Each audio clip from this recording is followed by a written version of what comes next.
Hello, chess family. It's me, National Master Jesse James, and well, due to popular demand, here's 5 more Italian trick openings or traps in the opening. Here we go. We're going to start up with a nice one, the Fisher trap.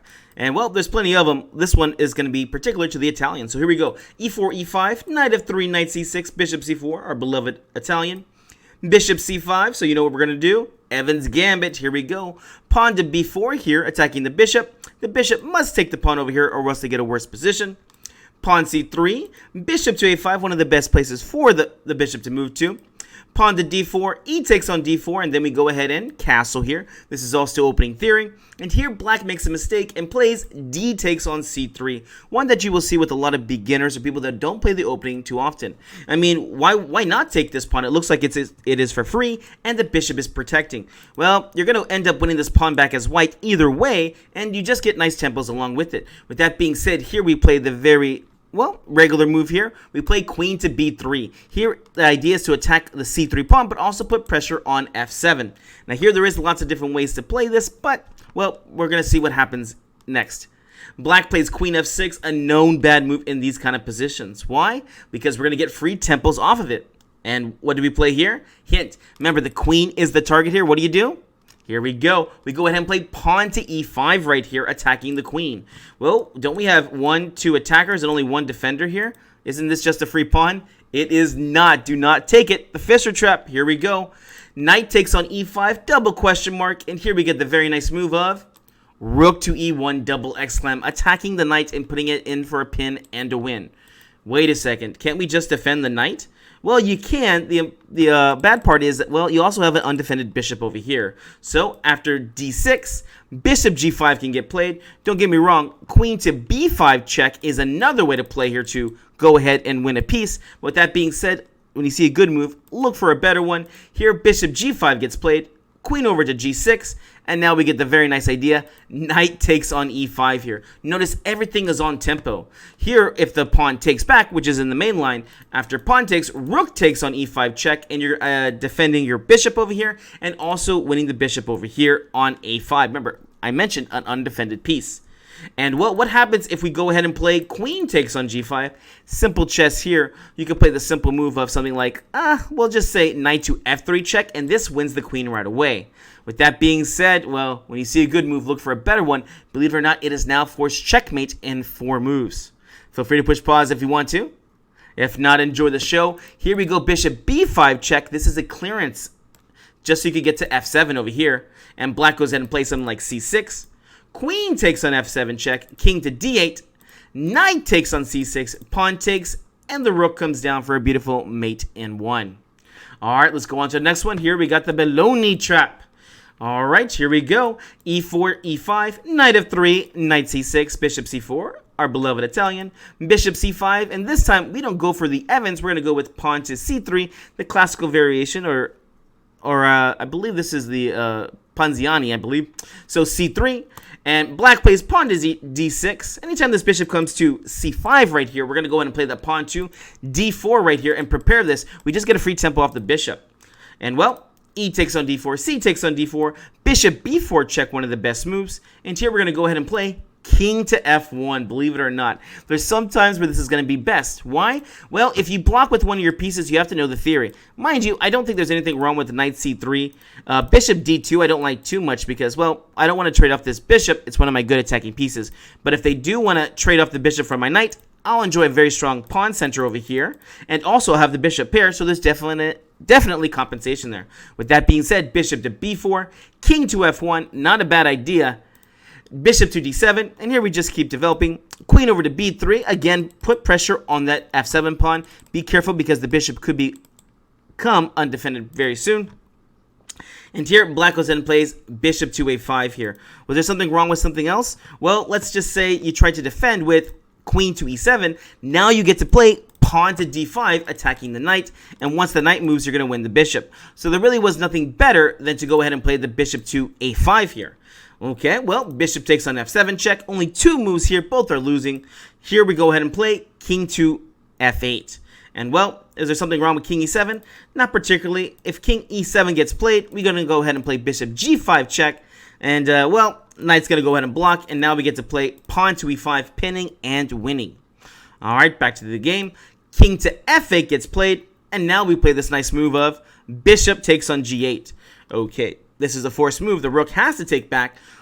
Why give up the bishop for this knight that was unprotected? Because now we get a nice double attack here. All right, white to move. What do you play here to keep the attack going? All right, hopefully you push pause. You tried to figure it out. Here we get the very nice knight to g5, throwing queen to f7 checkmate, and also knight takes on h7. You cannot defend both here. Here in the game, queen e7 got played, and now it is forced checkmate in 3. You got this. What do you play here?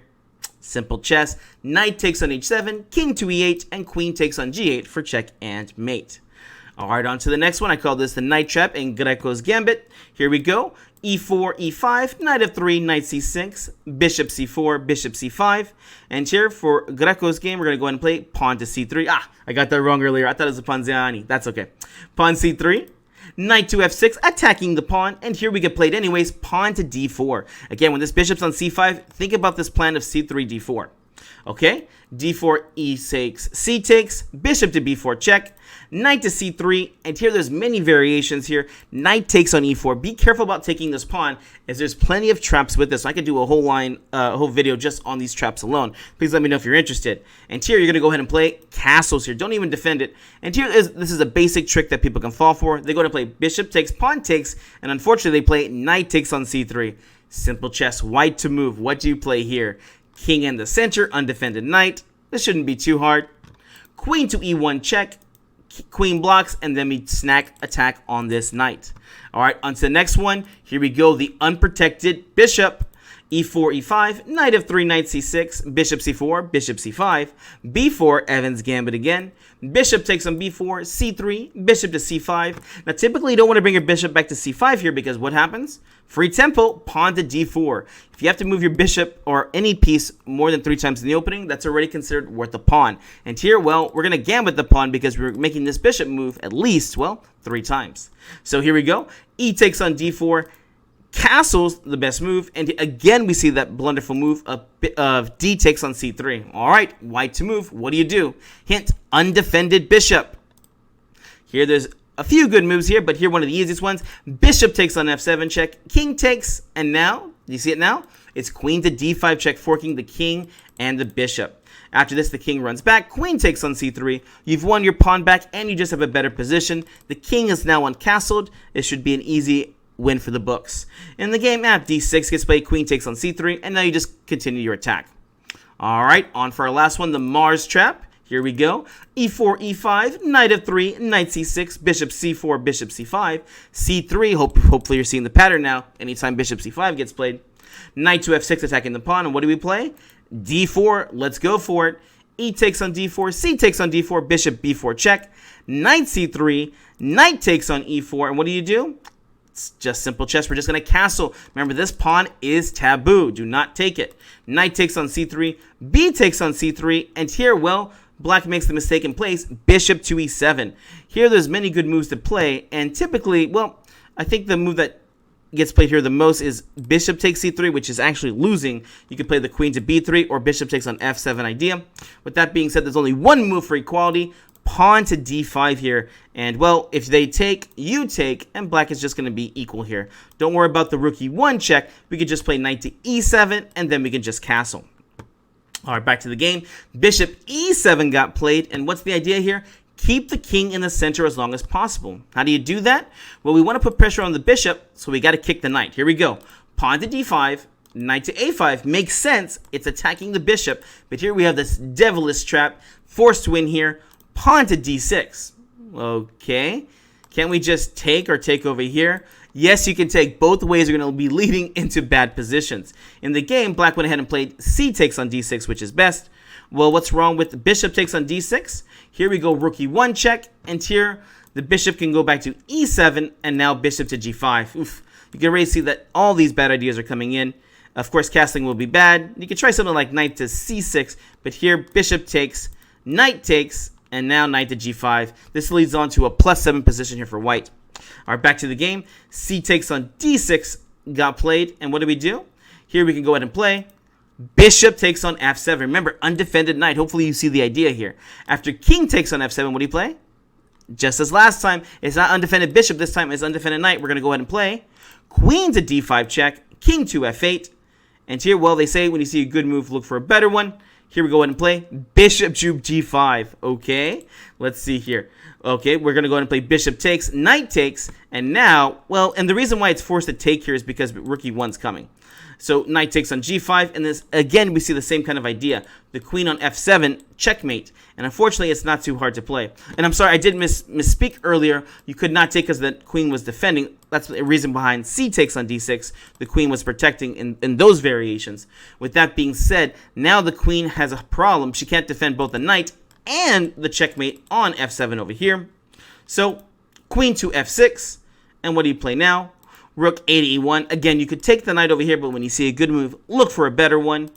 Knight back to c6, and now simple chess. Let's just bring these rooks into the game. Rook e3, the idea of doubling up the rooks, and also simple chess, rook to f3 idea. Knight to e7, trying to get a tempo off the queen. All right, white's move. What do you play here? Another very nice tempo.